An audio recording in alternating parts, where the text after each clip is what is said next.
Hi, and welcome to another Razorback screencast. In the last screencast, I said that I might do some work on the tire, and I actually did that. So the first thing I did was I copied this tire into a new file.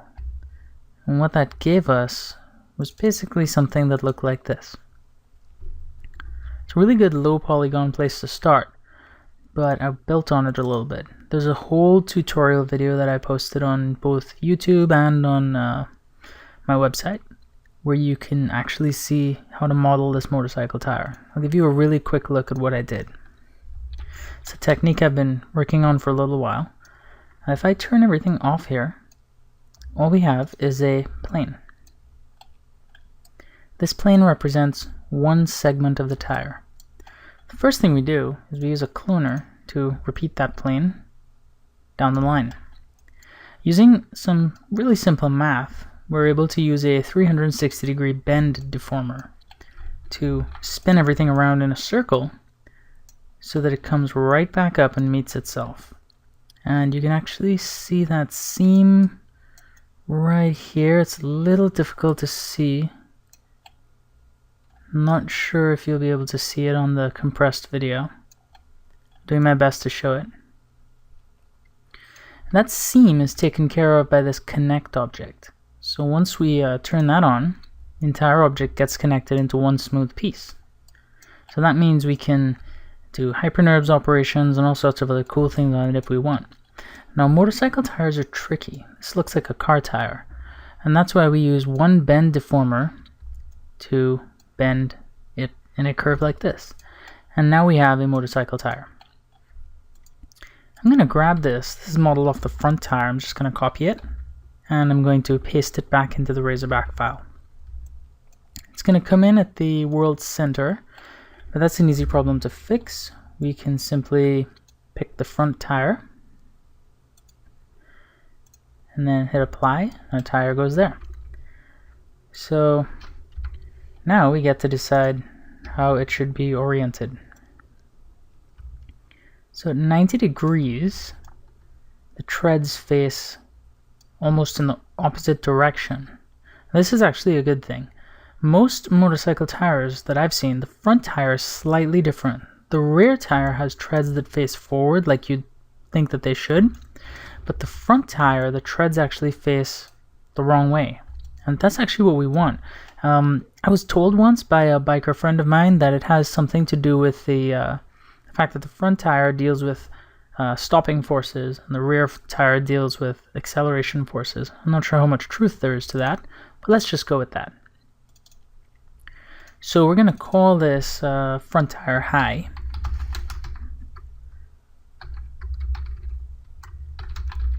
For high polygon, and we're just going to turn off our old front tire. Now, this looks pretty good. It's sort of a dual sport tire like I envisioned. But now we need to do the rear tire. The tutorial that I have that shows how to create this tire goes into all the details. So what I'm going to do is I'm just going to grab this rear tire. Let's make a new file, paste it in, so we know exactly where the rear tire is. And then we can just take our front tire model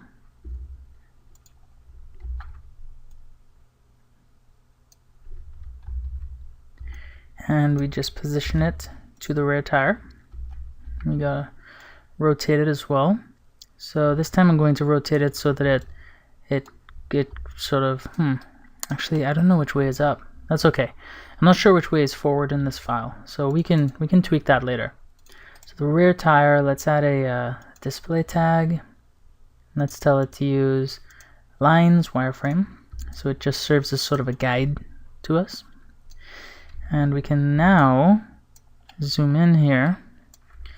Looks like I didn't rotate it all the way.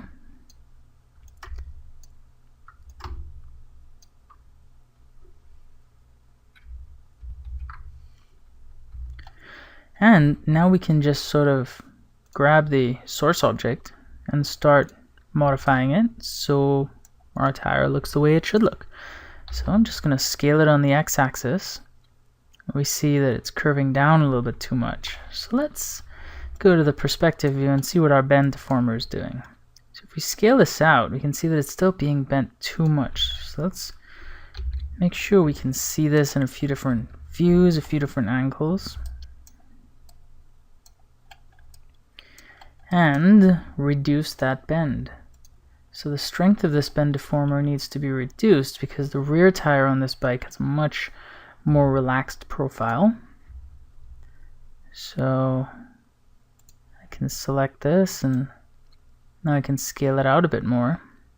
Now, before we go any further, we can see that the rear tire is a lot bigger than our front tire in terms of how much it extends upwards right here. So we're going to want to match that first. So I'm just going to select the entire assembly, the entire connect object, and scale our tire up. That's one of the cool things we can do. Since this is a parametric object, everything just sort of scales with it. So we can go to our bend deformer, and we just make sure it's bending down to sort of the right target. And we can go back to our plane. It's really nice. Once you have this tire object modeled once, you can use it as sort of a prototype for your other tires, as long as you're okay with you know, the tread pattern. If you want a different look, you're gonna need to remodel it. And so we can just sort of, oh, I only got some of the points. This is a new file, so my select preferences got reset. So what I want is I want all these points, much better. And I'm just going to scale it in. It's difficult to see down here, but what's happening is I'm scaling the sidewall. It's a little tricky to adjust because when we created this, it was straight, but we've gone and bent it now. So now that it's bent, it sort of puts us in a strange position because, I mean, up isn't exactly up anymore.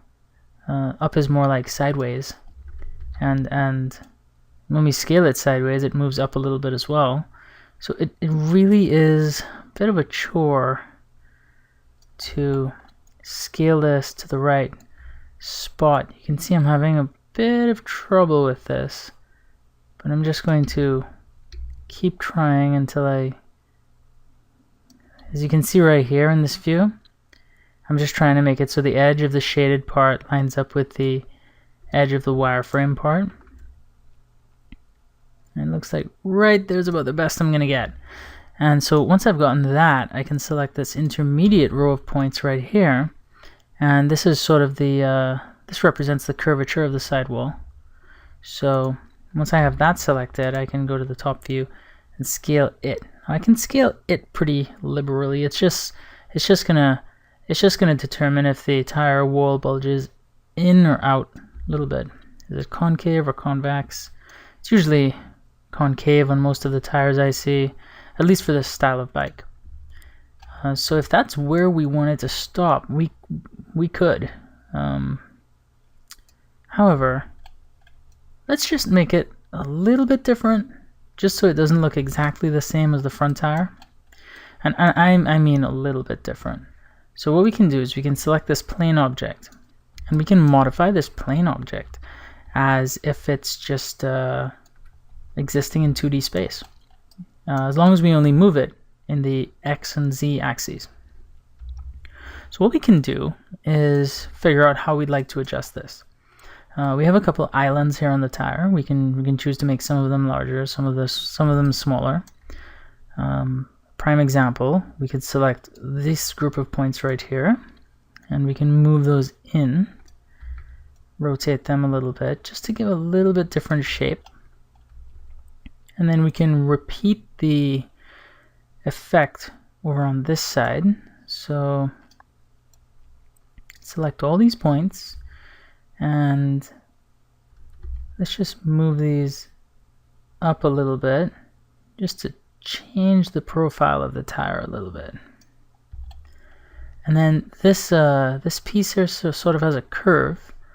Maybe we can get away with destroying that curve. Again, just to make it a little bit different. We want to make sure we don't warp our geometry too much. I just want to end up making the rear tire look maybe a little bit more robust than the front tire. So I'm just trying to straighten some of the edges and get rid of some of those curves, because the front tire has a few subtle curves. And if we can get rid of those on the rear tire, it might give us that look I'm hoping for. So things look a little bit more diamond shaped. I think that's good for now. The great thing is it's a parametric tire, so we can come back in here and we can tweak this later on if we don't like the way it looks. If we think it just needs to be a little bit different, we can just tweak it. So that's a really good spot to be in. Okay, so now we have this rear tire. Now before things crash or I lose my file or something crazy like that, let's try to get it out of here. Although I'm looking here and it might be coming down a little bit too much on the sides. Forget about it. It's close enough. We can tweak it. So I'm gonna copy this and we're gonna go back into our Razorback file and we just paste. Now we want to make sure it's pointing forward, and it looks like it is. So when you look at the bike from the rear like this, you should see the sort of chevron shape pointing up. And when you look at the bike from the front, it should also point up, sort of showing that the front and rear treads are going in opposite directions. I remember that's how it was on my old bike. I had I believe I had a pair of Dunlop D208 tires, and the front pattern kind of ran backwards. So we can call this rear tire high. So now we have a high poly and a low poly version of each tire. Although the rear tire doesn't quite match up with the low poly version, but it's close enough. And close enough is all we can hope for right now. You can see that it's just touching the side wall of the rim right there. So that's good. That's going to be the effect we want. And I don't want to spend forever modeling this thing. And we can get tunnel vision if we just keep modeling and modeling. So let's start putting some materials on this machine and see where that takes us. I think it's only fair that we start with the tires. So for now, I'm just going to use flat materials and start shading the machine in like different shades of gray, because that's probably what it's going to be. Different shades of black. So I'm just going to create a material called tires. Let's make it 20% gray. 22% gray. How about that? And for the specular, we want a very low specular highlight. It can be nice and wide like that. We can just drag and drop. So let's make sure it's applied to the right thing. Correct. It should be applied to the connect object, like it is. Just do the same thing to the rear tire. And already it's starting to look really cool. So we already have a material here for the blades. Let's grab that material and change its color to a darker gray, more of a silver color. And for the specular highlight, it can be nice and tall, but really narrow. So what that's going to do, I mean, this isn't exactly what it should look like. I'm just sort of messing around here. But what that's going to do is going to give us a very sort of a gleam when the light hits it at a certain angle. So that's good. Another material that I've been considering is the lenses for these LiDAR instruments. So for that, we want a black material. Let's call this LiDAR lens. And let's see if it'll let us drag and drop. Not quite. So it looks like that might still be one object. Let's go to our object manager and let's kind of see what this looks like. So it's a cube and a cone. Okay, we can apply it to the cone only. And once it's applied, let's take the color all the way down. Let's reduce the specular a little bit, make it narrow. And then under reflection, let's turn on reflection. Let's give it about 25%. That should be good. So what that's going to do, it's going to be really hard to see because we don't have any lights in the scene or anything like that. But if we render this, we can sort of start to see right here that it has that sort of tinted appearance. The only thing that it has available to itself to reflect is the other parts of the machine that we're seeing right here. So I wouldn't expect those to look very good until we get the bike in an environment. Okay, so these are sort of the tinted lenses that we're dealing with. We also want to deal with treated lenses. So this is going to be a really fun material to make. I'm not sure how to do it yet. Let's call it rainbow glass, just to be really blunt about it. So this needs to look like an F-16 cockpit. You look at the canopy on those planes, and it almost looks like when oil hits water in a parking lot. You get those swirling rainbow colors. I have no idea how to make that. I'm thinking our best bet for making that is probably going to be an environment map. And I'm not really sure. We might have to tweak that, but for now, let's give it like a dark brown, and let's add some reflection to it and give it sort of a gold color in the reflection, kind of like that. And for the specular, we can go to the specular color and we can make that blue. Make the specular really large, really tall. And let's try to find the right blue. I just want something that reminds us that it's supposed to be sort of a rainbow colored material like that. And so it's going to be on primarily the lenses here on this FLIR device. So let's see if these are separate objects yet. They are not. So that's going to be the first thing we want to do. We want to select this object. I'm going to reselect it just to make sure that's all we have selected. And then we can just right click and we can say split, or we can use the shortcut UP, and then we press delete. So what that does is it creates a second object that's just the lens. So we can color it with that rainbow glass. We get an interesting look so far. And let's do it to this other unit down here. UP, delete. And now we have a child object, sort of born from the same parent object. And we can do it for this FLIR device as well. Let's see what the geometry looks like. Yep, it's just one solid object. So let's select both of these. Let's select just this one, expand the selection, then select this guy, and we can split those together. So there's still one object, and let's rename that lenses. Let's apply our rainbow glass to it. So we have sort of that freaky looking brownish rainbow colored glass.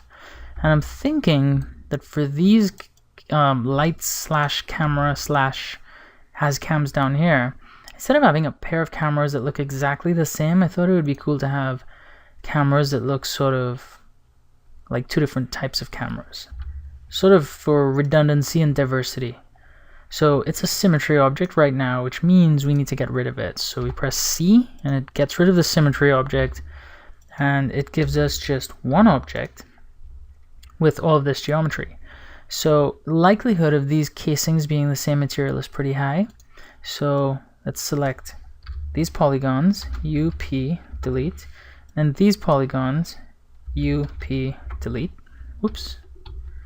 Needed to expand the selection first. And now we have our lenses. So, I'm just applying materials very roughly at this stage. So let's make the inside object a LiDAR lens material. Now let's make the outside object rainbow glass. So we have sort of one of each. All right, so two different kinds of reflective lenses there. And it's starting to get that sort of insect look with these different sensors.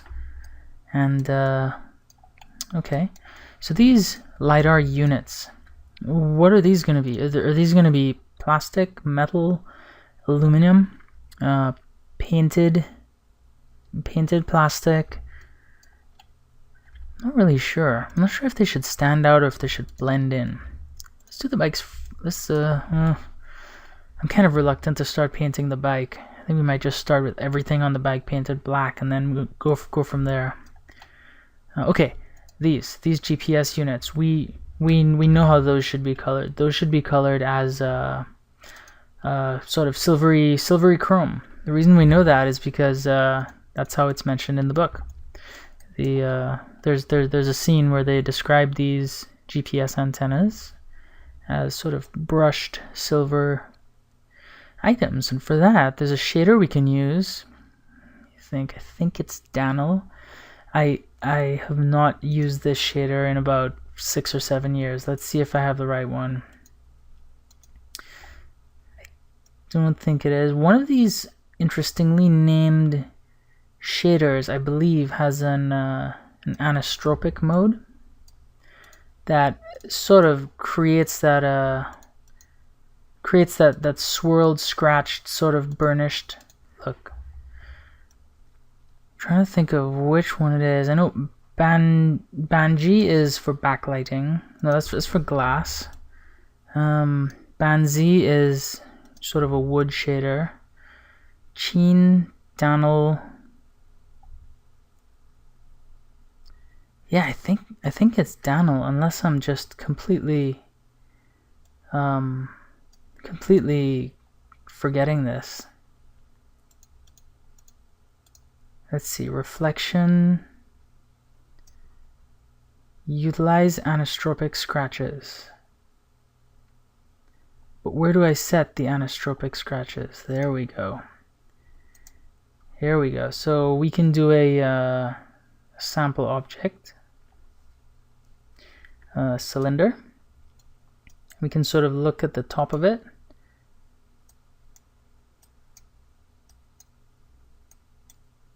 Trying to get the right type of anisotropy. So planar, autoplanar, shrink wrap.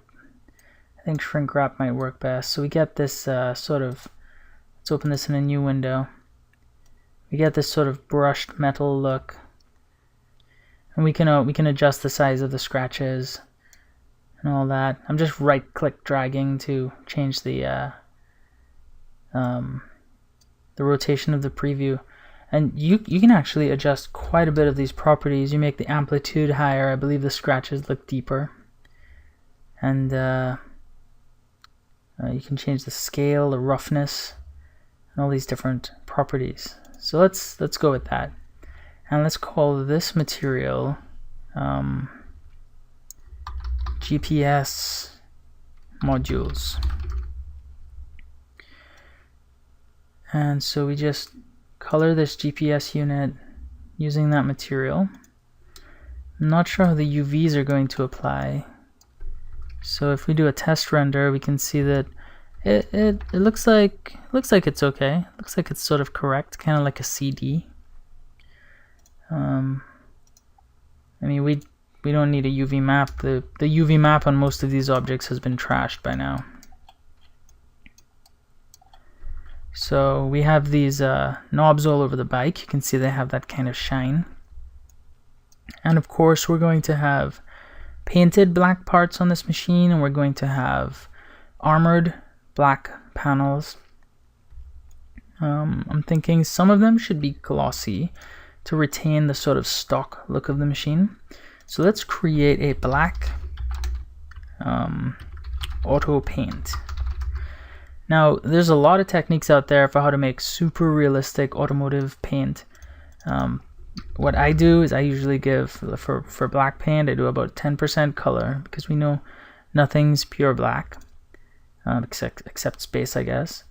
And for the specular highlight, I give an inner width, so you get this sort of plateau with a decent height and almost no fall off. So you kind of get this hard shine right there like that.